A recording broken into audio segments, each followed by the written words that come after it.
महाराष्ट्र विधानसभेचं परवाच अधिवेशन संपलं आणि या अधिवेशनाकडे राज्याच्या शेतकऱ्यांचं, तरुणांचं, गरिबांचं आणि बेरोजगारांचं सगळ्यांचं लक्ष लागलेलं होतं। आपल्याला सांगण्यात येतं की डबल इंजिनचं सरकार, दिल्लीतही आमचं सरकार, राज्यातही आमचं सरकार, योगायोगानं निवडणुका झाल्या नाहीत तर महानगरपालिका, नगरपालिका, जिल्हा परिषद, पंचायत समित्या सगळ्याच प्रशासनाच्या माध्यमातून राज्य सरकार चालवताना आपण पाहतोय। असं असताना सुद्धा या 3 आठवड्याच्या अधिवेशनामध्ये सरकारने शेतकऱ्यांच्या तोंडाला पानं पुसलीत। महाराष्ट्र हे बेरोजगारांचं राज्य झालं। नोकऱ्यांच्या नावानं मुलांना एक प्रकारचं फसवलं जातं, असं चित्र आपण पाहतोय। एखाद्या पदाच्या जागा काढायच्या, एखाद्या विभागाच्या जागा काढायच्या आणि मग त्यांनी त्यांचे जे बगलबच्चे आहेत त्यांच्या नावाने या नोकर भरतीच्या परीक्षा घेण्याच्या जबाबदाऱ्या त्या कंपनीला त्यांनी दिल्या आणि 1000 रुपये प्रत्येक अर्जाच्या मागं घ्यायच्यात आणि मग पेपर फुटलेत की मग परीक्षा रद्द करायच्या आणि पुन्हा त्याच्यावर पुढचे ॲडव्हर्टाईज काढायचे आणि पुन्हा त्या पद्धतीनं लाखो, म्हणजे समजा 5000 जागा असतील तर 2-2 लाख अर्ज मुलांचे आणि मुलींचे त्याच्यामध्ये येतात, तर हा एवढा पैसा गोळा केला जातो। मी परवा विधानसभेत तो प्रश्न विचारला तर राज्याचे उपमुख्यमंत्री देवेंद्र फडणवीसांनी सांगितलं की असं झालंच नाही। मग त्यांना आम्ही पोलिसांमध्ये झालेले गुन्हे दाखल झालेत, मुलांच्या तक्रारी आम्ही त्यांना दिल्या, हा सूर्य हा जयद्र त्यांच्या समोर दाखवलं, तर म्हणजे काही ठिकाणी घटना झाल्या। हे सांगायचं तात्पर्य असं की तरुणांना एकीकडे त्यांच्या हाताला काम द्यायचं नाही आणि त्यांच्या खिशातले पैसे काढून त्यांच्या बगलबच्च्यांनी जे काढलेल्या कंपन्या ज्या आहेत त्या कंपन्यांना ते पैसे लुटून द्यायचा, असा हा एक प्रकार चालू झालेला आहे। शेतकऱ्यांच्या तोंडाला पानं पुसली त्याच्यासाठी सांगितलं की अवकाळी पावसामध्ये जो झालेलं नुकसान होतं शेतकऱ्यांचं, त्याला बजेट अधिवेशनामध्ये सरकारने घोषणा केल्या होत्या की आम्ही भरीव मदत देणार, पण अजूनही अवकाळी पावसाच्या याचं भरीव मदत मिळाली नाही। 50,000 प्रोत्साहनचे द्यायचे त्याही घोषणामध्ये ते नापास झालेत आणि आम्हाला सरकारने त्याच वेळेस बजेट अधिवेशनामध्ये मी स्वतः मुद्दा काढला होता, म्हटलं मोठ्या प्रमाणात बियाणं, नकली बियाणं, नकली खतं, नकली औषधी दिल्या जातात आणि त्याच्यामध्ये शेतकऱ्यांची फसगत केली जाते। सरकार सांगितलं की आम्ही कडक कायदा करू वगैरे, काय काय बोललेत ते तुम्हाला माहिती आहे। पण यावेळेस सुद्धा आता या हंगामामध्ये शेतकऱ्यांना अक्षरशः फसवलं गेलं आणि कोणी फसवलं तर सरकारनेच फसवलं। सरकारचं महाबीज महामंडळ जे आहे हे सरकारचं आहे आणि या महाबीज महामंडळाच्या माध्यमातून जे बियाणं मिळालं ते नकली मिळालेलं आहे। बाहेरच्या कंपन्या येऊन त्याही नकली बियाणं देतात, नकली खतं देतात, औषधी नकली देतात आणि शेतकऱ्यांची फसगत केली जाते आणि तिथूनच शेतकऱ्यांच्या आत्महत्येची सुरुवात होते। जेव्हाचं EDAचं सरकार, म्हणजे एकनाथ शिंदे फडणवीसाचं ना आता अजित पवार, EDAचं सरकार आलं, आता हे तर याला जास्त दिवस नाही झालं येला लागून, पण या EDच्या सरकारमध्ये सगळ्यात जास्त शेतकऱ्यांच्या आत्महत्या या महाराष्ट्रामध्ये झालेल्या आहेत। सगळी जबाबदारी या भाजप प्रणित EDच्या सरकारची जाते असं चित्र आहे, पण शेतकऱ्याबद्दल काही बोलायचं नाही। अंतिम आठवडा प्रस्तावाच्या टाकला आम्ही, त्याच्यामध्ये महागाईच्या बद्दलची भूमिका आम्ही सरकारला सांगितली की महागाईबद्दलचं स्पष्ट केलं पाहिजे। महाराष्ट्रामध्ये महागाईचं आग लागलेली आहे, सर्वसामान्य लोकांचं जगणं मुश्किल झालेलं आहे, त्याच्यावरही हे लोक थट्टा करायला निघाले आणि महागाईच नाही आहे, महागाई कुठं वाढली अशा पद्धतीचा प्रश्न BJP प्रणित सरकार आज महाराष्ट्राच्या जनतेच्या जखमेवर, सामान्य लोकांच्या, गरिबाच्या जखमेवर मीठ सोडून करतात आहेत. इतकं बधीर आणि नालायक सरकार हे महाराष्ट्रामध्ये पहिल्यांदा आलेलं आहे. भय आणि भ्रष्टाचाराच्या भरोशावर बहुमत सिद्ध करणारं हे सरकार सांगतात की आमच्याजवळ 217 काहीतरी असा आकडा ते सांगतात. मी विधानसभा अध्यक्षाला विचारलं की अजित पवाराबरोबर किती लोक त्या ठिकाणी आले. ते विधानसभेतही बसत नाही, पण तिकडे हजारी पटावर बरोबर सह्या मारतात. तर विधानसभा अध्यक्षसुद्धा ते काही संख्या सांगू शकले नाही. म्हणजे लोकशाहीचा शाहू फुले आंबेडकरांच्या महाराष्ट्रामध्ये लोकशाहीचा सर्रास गळा घोटण्याचं पाप BJP करताना आपण पाहतोय. आणि म्हणून हे जे अधिवेशन, पावसाळी अधिवेशन झालं, या अधिवेशनामध्ये सरकारचं फेल्युअर पुन्हा अजून वाढलं. जनतेमध्ये फेल्युअर आहे, आपली पाठ आपणच जे थोपटतात आहेत. पण महाराष्ट्राच्या जनतेला ना उद्योग, ते सांगतात की आम्ही आता देशातलं सगळ्यात जास्त उद्योग आणणारं महाराष्ट्र झाला. कागदावर आहे. जे उद्योग महाराष्ट्रात आलेले होते ते गुजरातमध्ये पाठवलेले आहेत. ते पाप लपवण्यासाठी या पद्धतीच्या खोट्या घोषणा, खोटं आश्वासन महाराष्ट्राच्या जनतेला देण्याचं पाप, आणि तेही महाराष्ट्राच्या लोकशाहीच्या सर्वोच्च मंदिरात खोटं बोलतं सरकार. हे खऱ्या अर्थानं महाराष्ट्रासारख्या पुरोगामी राज्यासाठी भूषणावं नाही. आणि म्हणून या सगळ्या गोष्टीचा विचार आता जनतेनेच करावा आणि आम्ही जनतेपर्यंत पोहोचू अशा पद्धतीची भूमिका घेऊन आम्ही आलेलो. मी आज औरंगाबादला अधिवेशनाच्या नंतर दुसऱ्या दिवशी मी इथं आलेलो. उद्या जालन्याला मंडल आयोगाचं जी घोषणा झालेली होती, मंडल आयोग लागू झालेला होता 7 ऑगस्टला, आणि त्या ठिकाणी मंडल स्तंभ आहे. त्या मंडल स्तंभाच्या जवळ एक मोठा कार्यक्रम आहे. त्यासाठी मी उद्या तिथं जालन्याला जाणार आहे. आणि मंडल आयोगामध्ये OBCच्या आरक्षणाबद्दलचं जी भूमिका मांडलेली होती, त्याला आमची भूमिका स्पष्ट आहे की आता रोहिणी आयोगाची शिफारस केंद्र सरकारने स्वीकारलेली आहे. आणि रोहिणी आयोगाची केंद्र सरकारने शिफारस स्वीकारून ती माननीय राष्ट्रपती महोदयाकडे पाठवलेली आहे. पण त्या रोहिणी आयोगाच्या शिफारसीमध्ये OBC समाजाच्या लोकांना आपसात लढवण्याची व्यवस्था केलेली आहे. विकेंद्रीकरण त्याच्यामध्ये केलेलं आहे. आपसा भावाभावामध्ये भांडवण्याची व्यवस्था केलेली आहे. पण काँग्रेसची भूमिका आमचे नेते राहुल गांधीजींनी अनेकदा मांडली. काँग्रेसच्या राष्ट्रीय अधिवेशनामध्ये रायपूरमध्ये तो ठराव पण काँग्रेसने पारित केला की जातीनिहाय जनगणना झाली पाहिजे.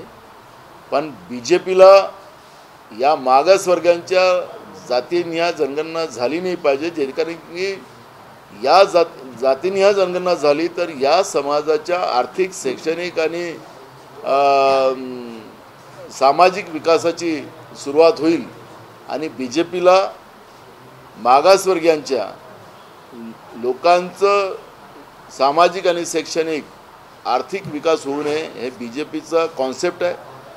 लोकांना अंधश्रद्धेमध्ये टाकायचं, कारण की अंधश्रद्धेचा माणूस त्यांचा एक फिरतोच आहे आंब्यापासून पोरं करणारा, आणि त्याला ते गुरुजी म्हणतात आंब्यापासून पोरं करणाऱ्याला. आणि त्याच्यामुळे या पद्धतीचं बहुजनांमध्ये अंधश्रद्धेचं वातावरण पसरून त्यांना मनुष्य जीवनामध्ये ना सामाजिक ताटमानेनं जगण्याचा, आर्थिक मजबूती न होऊ देण्याचं आणि शैक्षणिक मजबूत न होऊ देण्याचं पाप BJP करते आहे. OBC असेल, अल्पसंख्याक असेल, आदिवासी असेल, शेड्यूल कास्ट असेल, भटके विमुक्त, NT-VJNT समाज असतील, या सगळ्यांवर अन्याय करण्याची भूमिका भाजपच्या वतीनं सातत्यानं होते आहे. आणि ही सगळी जनजागृती काँग्रेस पक्षाच्या माध्यमातून आम्ही पूर्ण महाराष्ट्रात करण्याचा एक संकल्प केलेला आहे. आणि त्याची सुरुवातच आपल्या या शहरातून आम्ही करतो आहे. जयंत पाटील यांनी नुकतीच अमित शहा यांची भेट घेतलेली आहे. राष्ट्रवादीची गर्दी काय थांबता थांबेना. मला वाटतं जयंत पाटील जातील असं दिसतंय. बघा, राष्ट्रवादीमध्ये काय चाललं काय नाही चाललं आम्हाला हे बघायचं काही कारण नाही आहे. मग आम्हाला काँग्रेस पक्षाला राज्याच्या जनतेची काळजी आहे. महाराष्ट्र कुठं नेऊन ठेवला भाजपनं, अशी परिस्थिती आता शोधण्याची परिस्थिती निर्माण झालेली आहे. ज्यांना म्हणून मी विधानसभेमध्ये तो प्रश्न विचारला होता की अजित पवारांबरोबर किती आमदार आले, जे तुम्ही आकडे सांगतात त्या आकड्याप्रमाणे तिकडे आमदार दिसत नाही, कुठं बसतात ना, मागं आमच्याकडे बसत विरोधी पक्षात ना तिकडे बसत. आणि अजित पवारांनी उत्तर दिलं त्या दिवशी की हा संभ्रम आम्ही कायम ठेवू, असं पत्रकार परिषद अधिवेशन संपल्यानंतर त्यांनी दिलेलं आहे. ते मी पाहिलं तुमच्याच याच्यावर माध्यमातून. तर हा संभ्रम त्यांच्यासाठी ठीक आहे, पण जनतेने आपली मानसिकता बरोबर बनवून ठेवलेली आहे. महाविकास आघाडीवर याचा परिणाम होणार नाही संभ्रमामुळे? काय मी तुम्हाला सांगत आहे, त्यांनी काय करायचं तो त्यांचा प्रश्न आहे. मी काँग्रेस पक्षाची भूमिका मांडतो आहे. आणि महाराष्ट्र हे शाहू फुले आंबेडकर विचाराचं राहिलेलं आहे. काँग्रेस पक्षाने नेहमी शाहू फुले आंबेडकर विचाराला ताकद दिलेली आहे. महाराष्ट्राच्या प्रगतीमध्ये काँग्रेस पक्षाचाच मोठा वाटा आहे. आणि महाराष्ट्राची जनता काँग्रेसवर मोठा विश्वास महाराष्ट्राच्या जनतेचा आहे. त्याच्यामुळे त्यांच्या पक्षात काय चाललेलं काय नाही त्याच्यापेक्षा जनतेच्या प्रश्नाकडे जास्त लक्ष देणं ही काँग्रेसची भूमिका आहे. त्यामुळे त्यांच्याकडे काय चाललं काय ते आम्ही त्यांच्याकडे काय सांगण्याचं कारण ते महाविकास आघाडीचे घटक आहे म्हणून तुम्हाला विचारतो. आणि दुसरा प्रश्न, राष्ट्रवादीचे इकडचे आणि तिकडचे दोन्हीकडचे नेते मिळून तर हा संभ्रम निर्माण करत नाहीये देशाभोवती व असं काही? तुम्ही महाविकास आघाडी बघा, माझं मी तुम्हाला त्याचं उत्तर दिलं पण तुम्ही अजून फिरवताय. मी सांगितलं मी काँग्रेस पक्षाचा प्रदेशचा अध्यक्ष आहे. माझ्या पक्षाची भूमिका मांडणं हे माझं काम. राहिलं ते महाविकास आघाडीत आहे. आता तुम्हाला समजा 2 मुलं असतील, मी 2 याच्यासाठी 3 झाले ते तुम्हाला निवडणूक उभं होता येत नाही, तर 2च आहे. तर त्याच्यामुळे एक पोरगा दुसरीकडे दुसरा पोरगा दुसरीकडे गेला तर ते तुम्ही काही सांभाळू शकत नाही. त्यामुळे महाविकास आघाडीचे ही समजा बाळ असतील, एखादा बाळ कुठं गेला काय गेला त्याला जबाबदारीचा भाग राहू शकत नाही. आमची भूमिका एकदम स्पष्ट आहे, कारण की आम्ही एका अन्याय व्यवस्थेच्या विरोधात, एका तानाशाह प्रवृत्तीच्या विरोधात लढतो आहे. आमचे नेते राहुल गांधीजींनी आपल्या जीवाची पर्वा न करता या देशाच्या सर्व धर्माच्या लोकांना एकत्रित करून, कारण की आमच्या भारताचं जे वैभव जे आहे ते विविध जाती, विविध धर्म, विविध भाषा आणि सगळं हे विविध असतानासुद्धा भारत देश एक, ही जी संकल्पना आमची जी आहे त्याचा गौरव जागतिक पातळीवर होतं. आणि काँग्रेस पक्षाने या देशाच्या या गौरवाला नेहमी सांभाळलं. आणि ही जी काही परिस्थिती नरेंद्र मोदीच्या सरकारमुळे या देशात निर्माण झाली, यामुळे धर्माधर्मामध्ये वाद, जातीजातीमध्ये वाद, ही जी परिस्थिती होती त्या परिस्थितीला एकत्रित आणण्यासाठी स्वतः कन्याकुमारी काश्मीर त्यांनी पदयात्रा केली. देशाच्या लोकांच्या भावना समजल्यात, लोकसभेत त्या भावना मांडायच्या सुरुवात केली. तर त्यांच्यावर खोटा आरोप लावून खालच्या कोर्टाच्या माध्यमातून त्यांच्यावर 2 वर्षाची सजा सुनावून त्यांचं लोकसभेचं सदस्यत्व काढून टाकलं. सदस्यत्व काढल्यानंतर राहुल गांधी घाबरले नाही, मी चुकी केली नाही. म्हणजे लोकमान्य टिळकाचं जी लाईन होती की मी शेंगा खाल्ल्याने तर टरफल फेकणार नाही, राहुल गांधींनी तीच भूमिका घेतली की मी चुकी केली नाही. मी ललित मोदी, नीरव मोदी यांनी देशाच्या जनतेचे पैसे लुटून पळाले, या मोदी लोकांचं काय चाललं असा प्रश्न राहुल गांधींनी कर्नाटकच्या भाषणात केलं. पण त्यांच्यावर खोटे आरोप लावून सुरतमध्ये एका दुसऱ्याच मोदीनं त्याच्यामधली गुन्हे दाखल करून घेतले.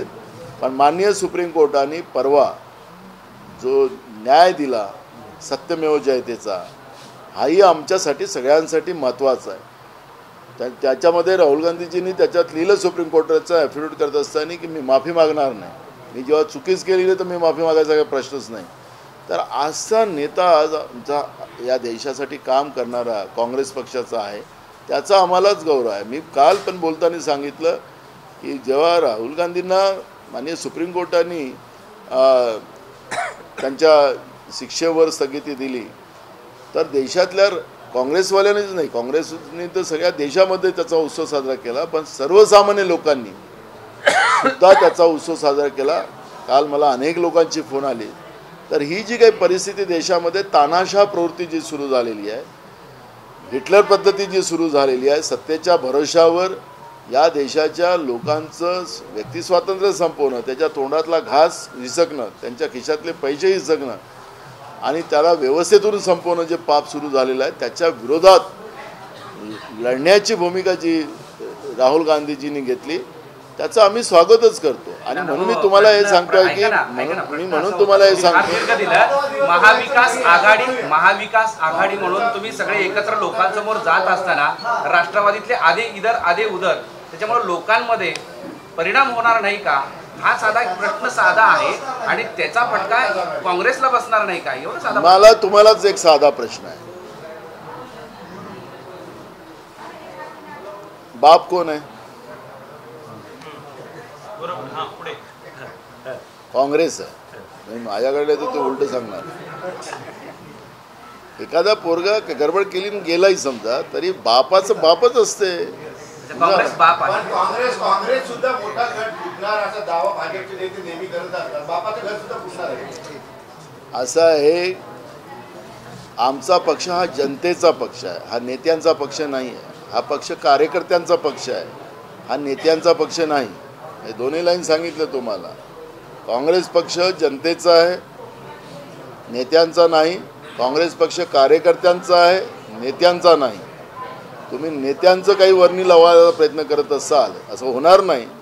पण केलाही तरी काँग्रेस संपवायला निघाले लोक आता ते संपायची वेळ आलेली आहे. पहिले काँग्रेस मुक्त भारत करायला निघाले होते ना, आता तेच मुक्त व्हायला वेळ आलेली आहे आता त्यांची. त्यामुळे मी तुम्हाला सांगतो की काँग्रेस हा जनतेचा आणि कार्यकर्त्याचा पक्ष आहे. त्याचा काही फरक आम्हाला पडणार नाही आणि काँग्रेसमधून कोणी बाहेर जाणार.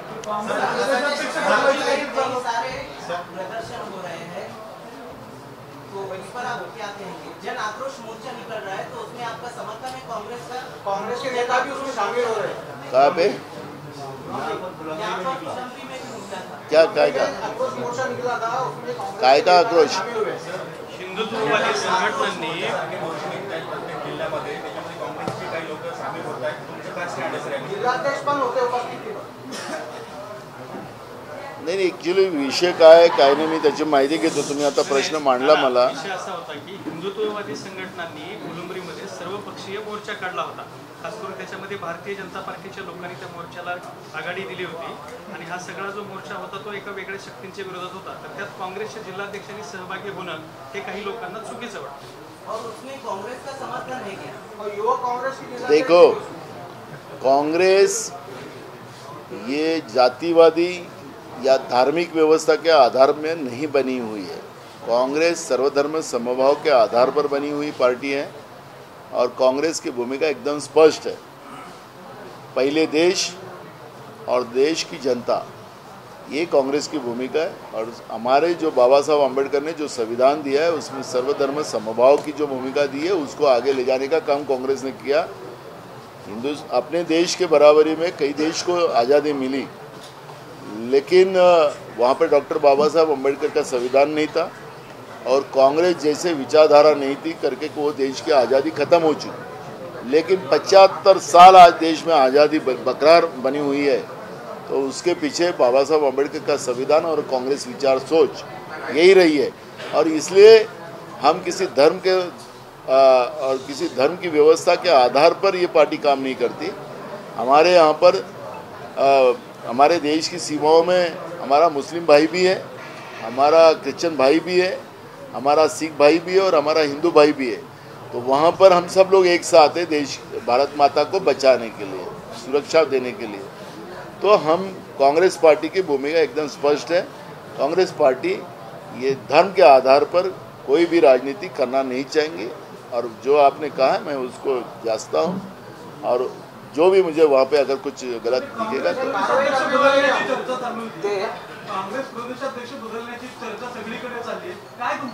गेले 6 महिने मी सांगत आहे गेल्या 6 महिन्यात ही प्रक्रिया सुरू आहे.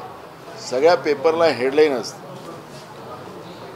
मी तर एक सामान्य शेतकऱ्याचा पोरगा आहे, माझं हे पण नाही आहे आणि सोन्याचा चम्मच पण घेऊन जन्माला आलो नाही. तर पण पेपरला आणि टी व्हीला बातम्या येतात तर मला रोज मी लोकांच्या समोर दिसतो. त्याबद्दल तुमचं पण मी धन्यवाद करतो. आणि माझं नाव नाना आहे. त्याला उलटं करा की सरळ करा ते तसंच राहतं. त्याच्यामुळे या सगळ्या बातम्या ज्या आहेत ज्याला चालवायच्या असतील, ज्याला ॲडजस्टमेंट करून काय म्हणतात ते सेटल करून दाखवायचे असतील बिलकुल दाखवल्या पाहिजेत. पण माझ्याच नेतृत्वात लोकसभेच्या आणि विधानसभेच्या निवडणुका महाराष्ट्रात होतील. आता पुणे जिल्ह्यामध्ये अमित शहा हे पुण्यामध्ये हे गेल्या महिनाभरामध्ये तिसऱ्यांदा येत आहे. आता त्याच्यावर अजित पवारांनी अशी प्रतिक्रिया दिली की ते जावई असल्यामुळे, महाराष्ट्राचे जावई असल्यामुळे त्यांचं अधिक प्रेम आहे महाराष्ट्रावर, अधिक लक्ष केंद्रित करतायत का महाराष्ट्र? बघा, भाजपचं जे नेतृत्व आज सत्तेमध्ये केंद्रात आहे ते RSSचे प्रचारक आहेत. आणि स्वतः प्रधानमंत्र्यांनी आणि अमित शहानी स्वतः सांगितले की आम्ही RSSचे प्रचारक. यांना देशाच्या लोकांनी सत्ता का दिली हा लोकशाहीतला एक वेगळा व्यवस्था आहे. पण प्रधानमंत्री नरेंद्र मोदी हे देशासाठी, जनतेसाठी कमी आणि भाजपच्या प्रचारासाठी जास्त वेळ देतात असं चित्र आपण पाहतो. त्याच्यामुळे निवडणुका योत नको योत तरी आपल्या प्रचाराचं काम आणि आपल्या मनातली गोष्ट, जनतेच्या मनातली गोष्ट सांगायची नाही, आपल्या मनातली गोष्ट सांगत फिरायचं, हे भाजपच्या जे केंद्रात नेतृत्व आहे त्यांचं काम चालतं आहे. मी काय बोलतोय, तुम्ही पण कुठले तरी जावे असाल का रोज सासूरवाडी थोडीच जाता. तर मूळ प्रश्न असा आहे की आणि आता धोंड्याच्या महिन्यामध्ये अधिकाचा महिना जो आहे त्याच्यामध्ये काय, मला त्याच्यावर जायचं नाही, मला त्याच्यामध्ये जायचं नाही. मला एवढंच म्हणायचं की आखरी जे राज्यकर्ते असतात केंद्रात, प्रधानमंत्री असतील, गृहमंत्री पदावर असतील, मोठ्या पदावर असतील, ते एखाद्या राज्याच्या किंवा एखाद्या जिल्ह्याच्या दौऱ्यात जातात त्यावेळेस केंद्रातल्या योजना घेऊन गेल्यात तर त्याला काहीतरी दिलं काही असं होतं. पण आता हे फेरफटकाच मारायला येतात आणि स्वतः पक्षाचा प्रचार करायला येतात, तर त्याच्याकडून काय अपेक्षा कराव्या? परवा अधिवेशन झाला, आता 12-13 तारखेला विस्तार होणार आहे, शेवटचा विस्तार होणार आहे आणि त्यामध्ये राष्ट्रवादीच्या सर्वाधिक लोकांना सहभागी करून येणार आहे असं म्हणतात. काय बघा, ह्या सरकारकडून आता यांनी विस्तार करा की काय करा, कारण हे सरकार आता याच्यानंतर हे सरकार येणारच नाही. एकदा निवडणुका महाराष्ट्रातली जनता निवडणुकीची वाट पाहते.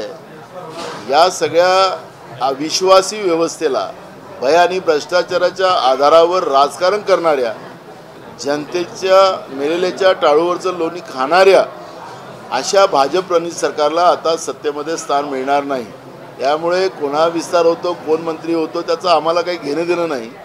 हे जेव्हा सरकारच जनतेच्या हिताचं काम करत नसेल या सरकारकडून आम्हाला काय अपेक्षा करावं? सध्या साहित्यिक भालचंद्र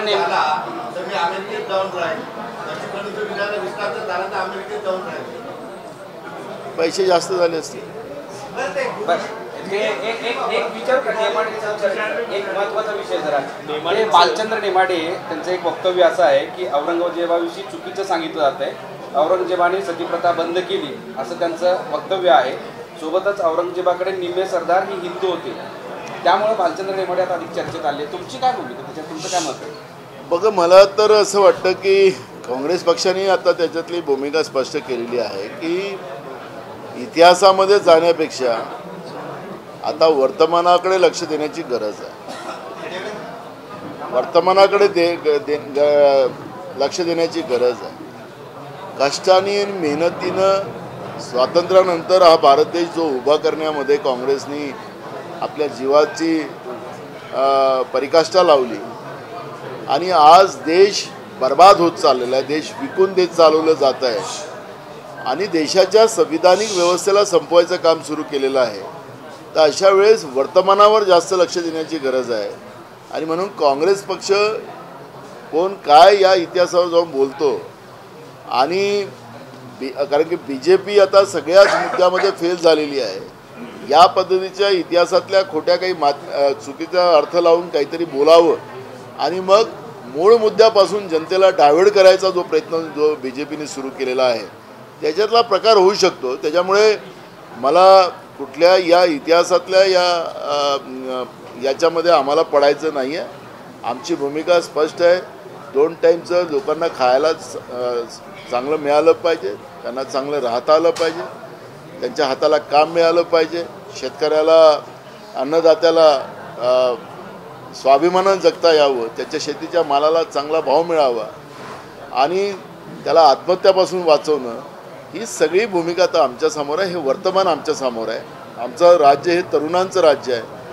तरुणांनासुद्धा मुख्य प्रवाहात आणून त्याला, कारण की आता तर आपण पाहतोय की परवा विधानसभेमध्ये आम्ही मुद्दा उपस्थित केला होता की ऑनलाईन जुगार आता खेळवला जातो आहे. त्याच्यामध्ये रमी ॲप आलेलं आहे, त्याच्यामध्ये बोरा ॲप आलेला आहे आणि त्याच्यामध्ये हिरो हिरोईन त्याची ॲड करतात आहे. ते सचिन तेंडुलकर सारखा व्यक्ती त्याच्यामध्ये ॲड करतो आहे आणि याच्यामुळे तरुणांना दिवसाढवळ्या लुटण्याचं पाप जे केलं जाते आहे हे आमच्यासाठी वर्तमान महत्वाचं आहे. आणि म्हणून आम्ही भालचंद्र नेमाडे हे भाजपच्या गोटामध्ये गेले आहेत किंवा साहित्यिक सुद्धा असंच बोलतायत का? एक मिनिट याचं होऊ द्या. भालचंद्र नेमाडे मला माझा मुद्दा एकदम क्लिअर आहे की इतिहासामध्ये मी त्यांचं नाव पण नाही घेतलं, माझा तो भागच नाही. जो आत्ताच्या वर्तमानावर बोलेल त्यालाच आम्ही प्रतिक्रिया देऊ. इतिहासावर कोण जात असेल तर त्याच्याबद्दलचे कुठलं न बोलणं हेच आमच्यासाठी आणि आमच्या राज्याच्या हितासाठी आहे.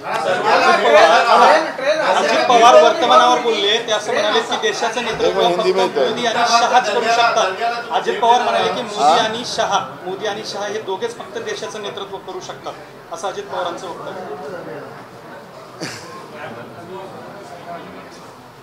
कोर्टामध्ये वकील असतात ना, वकिलाला ते खोटं पण बाजू मांडू शकतं आणि खरी पण बाजू मांडू शकतं. कालपर्यंत कमळाबाईला शिवा घालणारे घ्या महागाई कसं करायचं ते अजितदादा, त्याचं भाषण ते येतात ना सोशल मीडियावर. आता त्यांनी पात्र बदललं, वकिली बदलवली, पण चुकीची वकिली करू नये. महाराष्ट्राने पवार परिवारांना विशेष करून अजितदादाला खूप सारं दिलं. महाराष्ट्राचे उद्योग सगळे काढून गुजरातमध्ये घेऊन गेले, महाराष्ट्राचं पाणी घेऊन तिकडे चालले. पालघर जिल्ह्यामध्ये आदिवासी आणि गैरआदिवासीला जमीनदोस्त करण्याचं काम बुलेट ट्रेनच्या माध्यमातून सुरू आहे. मग अशा महाराष्ट्राच्या जनतेची धोकाधडी करू नका, आमचा सल्ला आहे त्या लोकांना. आणि अशी चुकीची वकिली करू नका एवढंच आमचं सांगणं आहे. त्यांना काय बोलायचं ते बोला. तुम्हाला काहीच दिलं नसतं महाराष्ट्राच्या जनतेने तर मग तुम्ही काही करू शकता, पण दिल्यानंतरही महाराष्ट्राच्या जनतेचा अपमान करायचं काम ते करत असतील या पद्धतीचं वक्तव्य करून, तर हे बरोबर नाही.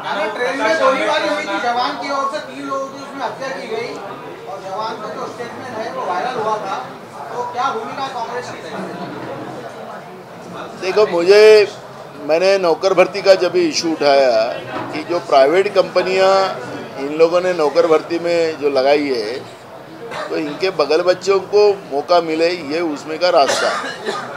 और जो पढ़े लिखे हैं, जो क्वालिफाइड है, जो वहाँ मेरिट है, ऐसे बच्चों को जॉब नहीं मिलता, ये भी हम लोगों ने देखा है. तो ये सब घटनाएं यूपी के पुलिस वालों की थी और उसमें वो नाम जो योगी का और मोदी का जो ले रहे थे, तो इसका मतलब है कि व्यवस्था में भी बिगाड़ करने का काम. अभी यूपीएससी में भी आपको बता रहा हूँ कि जो IAS IPS हम लोग बनाते हैं उसका जो अध्यक्ष होता है वो वेल क्वालिफाइड होता है, उसका एक अलग क्वालिफिकेशन होता है. पर अभी जो यूपीएससी का अध्यक्ष अभी बना हुआ है उसका क्वालिफिकेशन ही नहीं है. अब मुझे पता है अखिल भारतीय सेवा जो परीक्षा होती है उसमें क्या फर्क आएगा पता नहीं. तो इस तरह से होगा तो जनता के पैसे से जो टैक्स रूप से पैसा जो जाता है, GST से पैसा सरकार के तिजोरी में जाता है और जो कर्मचारी पैसा लेते हैं, तो जनता के गुणगान गाना चाहिए. किसी सत्ता पे बैठे हुए आदमी की नहीं, जनता की, क्योंकि पैसा पगार उनके पैसे का ले रहा है। और जिस तरह से हो रहा है तो आप समझ लो कि देश की दिशा किधर जा रही है। तो ये घटना जो है रेलवे में हुई घटना, ये हमारे देश के लिए एक सबक है। जो बीजेपी ने जिस तरह से की सत्ता को बनाने का जो उनके मानस था, जो अंदरूनी उनका षड्यंत्र था, उसकी वो स्पष्टता है। और उसका आधार आपने देख रहा है कि अब रेलवे में भी आम आदमी सुरक्षित नहीं है, रास्ते पे भी आम आदमी सुरक्षित नहीं है। तो ये जो स्थितियां है, ये बीजेपी का जो अंदरूनी दाव था वो अब जनता के सामने आ रहा है और जनता को भुगतना पड़ रहा है।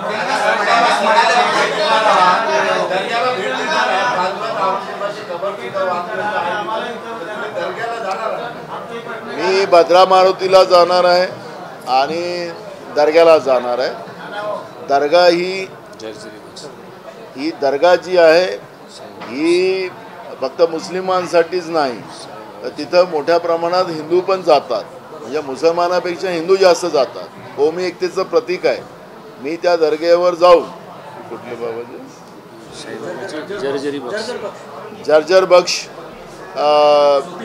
सुफी संत आहेत आणि ते साईबाबाचे गुरु आहेत आणि त्या याच्यावर मोठ्या प्रमाणात हिंदू लोक पण जातात। आज तीच गरज आहे। हिंदू मुसलमान या देशातले एक आहेत आणि हा संदेश, हा कौमी एकतेचा संदेश सुफी संत जर्जर बाबांच्या त्या दर्ग्याच्या माध्यमातून मला द्यायचा आहे। आणि म्हणून भद्रा मारुती आणि त्या दर्ग्याला पण मी जाणार आहे।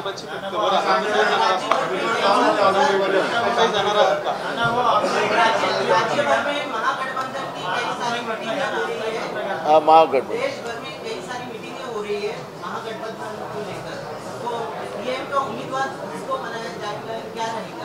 वो इंडिया आघाड़ी की मीटिंग में डिसाइड होगा और वो होगा, वो ये लेवल का इशू नहीं है। नहीं अजून नहीं। हाँ बोला।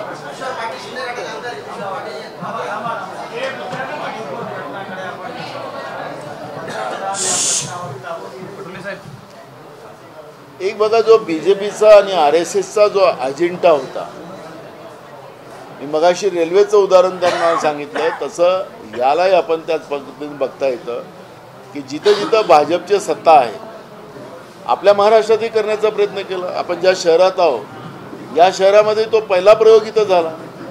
महाराष्ट्रामध्ये औरंगाबाद, आता या शहराचं 2 नावं करून ठेवून दिलेलं आहे। छत्रपती संभाजी महाराजही बोलू शकतो आपण आणि औरंगाबादही बोलू शकतो। तर ज्याला वाटतं ते बोलू शकता, काही कुठेच आता बॅन राहिलं नाही। कोर्टाने सांगून राहिलं की ते औरंगाबाद ठेवा, त्या आता मी त्याच्यावर जाणार नाही। पण मी तुम्हाला सांगतो की ही जी काही मानसिकता आहे, त्या दिवशी आपल्या इथं आपल्या औरंगाबादमध्ये शिवरात्रीच्या दिवशीतली घटना होती, रामनवमीच्या दिवशी घटना होती। त्या रामनवमीच्या घटनेच्या दिवशी काय घटना झाली तुम्हाला सगळ्यांना माहिती आहे, पोलिसांना सगळं माहीत होतं। म्हणजे हे जाणून बुजून, आणि आम्ही DGला पण भेटलो, जाऊन आम्ही सांगितलं पोलीस महासंचालकाला की हे काय चाललं। मग अकोल्याला झालं, अनेक शहरामध्ये। नाही तुम्हाला ते सांगतो, बीजेपीची जिथं जिथं सत्ता आहे ते जनतेच्या मूळ प्रश्नाला डायव्हर्ट करण्यासाठी या पद्धतीनं रक्तरांजित व्यवस्था निर्माण करण्याचं काम करत आहे। मणिपूरमध्ये झालं, हरियाणामध्ये झालं। आता हरियाणामध्ये तेवढंही पाडले जातं। तुम्हाला हरियाणामधलं एक उदाहरण सांगतो की त्या हरियाणामध्ये मुसलमानांनी ते देऊळ पाडायसाठी काही बदमाश लोक जाणार होते, पण मुसलमानांनी त्या पूर्ण मंदिराला घेराव केला आणि मंदिराचं रक्षण मुसलमानांनी केलं। हरियाणामधल्या घटना हे सांगायचं तात्पर्य आहे की जनता, लोकांना वाटतं की असं होता कामा नये। आम्ही गुन्हा-गोविंदानं गावात नांदतो, पण हे लोक मुद्दाम मणिपूरमध्ये साधा प्रधानमंत्री बोलायला तयार नाही। म्हणून आम्हाला काँग्रेस पक्ष आमच्या आघाडीला केंद्रामध्ये प्रधानमंत्री पदावर अविश्वास आणावा लागला आणि आता प्रधानमंत्री बोलतील असं आपल्या सगळ्यांना वाटतं आहे। म्हणजे ते बाहेर खूप सारं बोलतात, बाहेर मन की बात सांगतात, पण त्या ठिकाणी मणिपूरमध्ये बोलायचं, मणिपूरवर बोलायसाठी प्रधानमंत्र्यांजवळ वेळ नाही। तुम्हाला त्याच्यातलं खदानीचं नाही आहे, तिथं तुम्हाला आत्ता जे काही माहिती येते आहे चीननी त्या ठिकाणी मोठ्या प्रमाणात आपलं प्रस्थ जमवलेलं आहे. अरुणाचलमध्ये सुद्धा आपल्या इथं त्यांनी कब्जा करून ठेवलेला आहे आणि चीनच्यासाठी या पद्धतीच्या व्यवस्था निर्माण करून देशाला तोडण्याचं काम भाजप आणि केंद्रातलं सरकार करते, हे त्याच्यातला उद्देश आहे. आपण आता महाराष्ट्रामध्ये, आता मी सीमेचं आलं, आपल्या पालघर जिल्ह्यातले अनेक गावं गुजरातनं आपल्या नकाशात घेऊन टाकली. संभाजी संदर्भामध्ये उपमुख्यमंत्र्यांचं स्टेटमेंट होतं की आम्ही त्यांना गुरुजीच म्हणणार. तुम्ही कसं पाहता या उदाहरणाकडे? महाराष्ट्रामध्ये आता उपमुख्यमंत्री महोदय यांनी संविधानिक व्यवस्थेची शपथ घेऊन ते राज्याचे उपमुख्यमंत्री झालेले आहेत. राज्यपाल महोदयांनी त्यांना गोपनीयतेची शपथ देऊन ते उपमुख्यमंत्री झाले. महाराष्ट्रामध्ये कायदा, आपण अंधश्रद्धेचा कायदा पारित करून घेतलेला आहे. आता अंधश्रद्धेचा कायदा पारित केल्यानंतर कायद्याचं रक्षण करण्याची जबाबदारी त्या संविधानिक पदावर बसलेल्या लोकांची असते. आता आंब्यानं पोरं होतंय असा म्हणणाऱ्या माणसाला हे गुरुजी म्हणत असतील तर मग राज्यातल्या जे कायदे आम्ही विधिमंडळात बनवतो त्या कायद्याचा अर्थ काय? म्हणून माझा मुद्दा असा आहे की त्यांनी अजून एकदा विचार करावा आणि जो शब्द बोललेला आहे, तुम्ही कायदे आयोजक, तुम्ही सामान्य माणूस नाही आहे, देवेंद्र फडणवीस नाही आहेत, तुम्ही राज्याचे उपमुख्यमंत्री आहात आणि तुम्हाला संविधानाच्या आणि कायद्याचं रक्षण करण्याची जबाबदारी जास्त बनते. तुम्हीच कायदा मोडाल, तुम्हीच संविधानाला तोडणार, तर मग सामान्य जनतेने कोणाकडे बघायचं?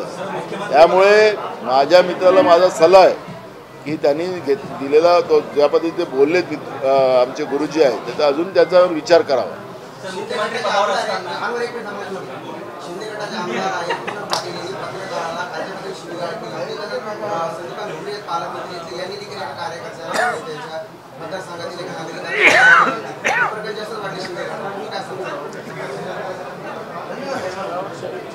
असर येणारच दिल्लीचं. याच औरंगाबाद शहरामध्ये राज्याच्या मुख्यमंत्र्यांनी येऊन भाषण केलं की आम्ही नरेंद्र मोदी आणि अमित शहाचे हस्तक आहोत. आता नरेंद्र मोदी आणि अमित शहा कसे वागतात, लोकसभेत असो, राज्यसभेत असो आणि बाहेर असो, कसे लोकांना भय दाखवतात, ते वेगळे हस्तक आहेत ना. यांच्याकडून तुम्हाला काय अपेक्षा करणार आहे?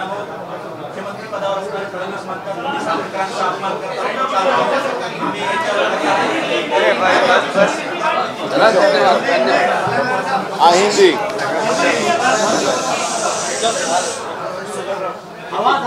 आता प्रिंट मीडिया आहे.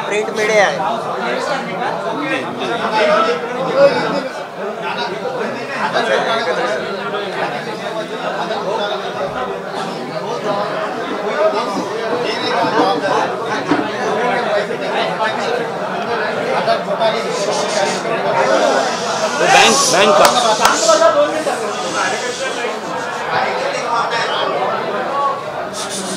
पाठीमागची शांत बसा, शांत व्हा, शांत बसा रे.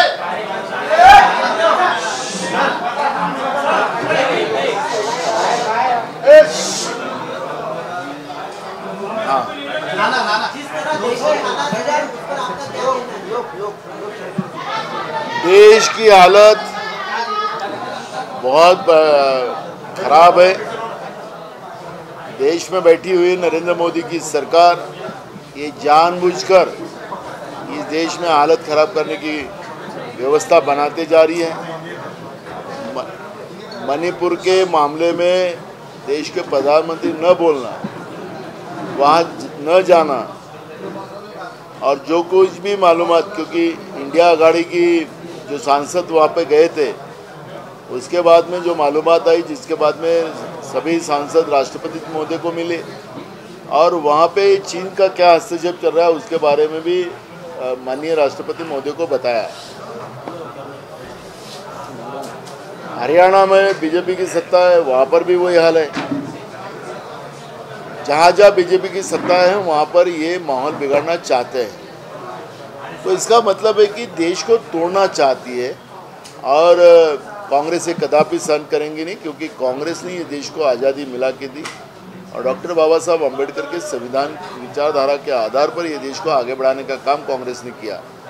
तो कांग्रेस इस देश को बर्बाद होते नहीं देख सकती, कांग्रेस संवैधानिक व्यवस्था को बर्बाद होते नहीं देख सकती, और हम इसको बचाएंगे और देश की जनता कांग्रेस के साथ खड़ी होगी। सर, राहुल गांधी जी की खासदार की रद्द करने के लिए 24 घंटे का भी टाइम सचिवालय ने नहीं लिया था।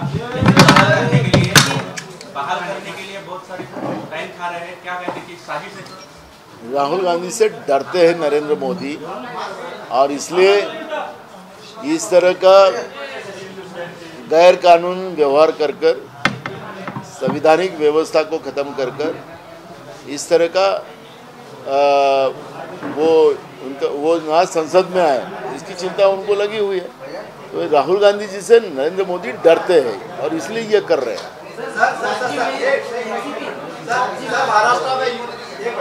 महाराष्ट्र में युति का माहौल चल रहा है और औरंगाबाद के खासदार दिलीप साहब ने कई बार कहा है कि हम पे बी टीम का आरोप करता है, हम महाविकास के साथ चलने के तैयार हैं। क्या कहेंगे इस पर?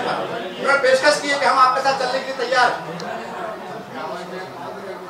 ऐसा कोई प्रस्ताव मेरे पास आया नहीं है, तो बाहर बोलना अलग बात होती है ना।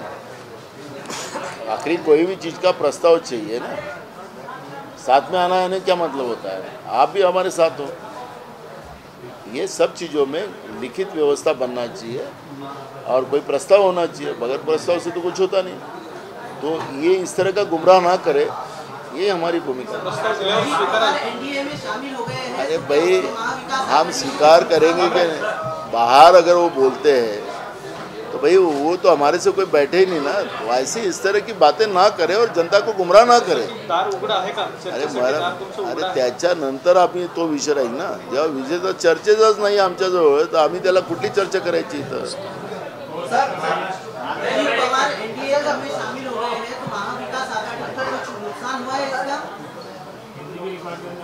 कोई नुकसान नहीं होने वाला है। ये कांग्रेस की भूमि है महाराष्ट्र, और कांग्रेस विचारधारा के साथ जो लोग जुड़ेंगे, जो भी हमारे साथ चलेंगे, उनका फायदा होने वाला है।